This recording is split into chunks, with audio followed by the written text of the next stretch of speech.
Ce matin, peu après son arrivée dans la capitale de la République est-africaine, et c'est vrai, le pape est en déplacement en ce moment, le pape a été enlevé.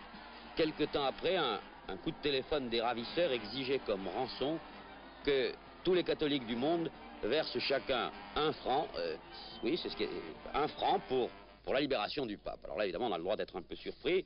Je vous signale tout de même que ce téléx est passé par la rédaction avant d'arriver sur cette table de carré bleu.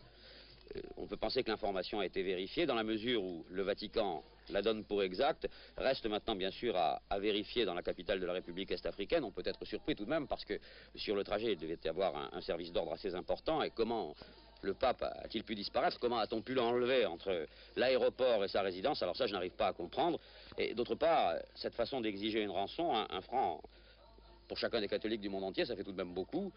C'est la quête mise au service du gang. Et voilà pour l'instant les quelques informations que nous avons. Vous pensez bien que du côté de la rédaction, on doit enquêter et très rapidement maintenant. Donc restez à l'écoute et chaque détail, chaque information supplémentaire vous sera donnée directement à ce micro.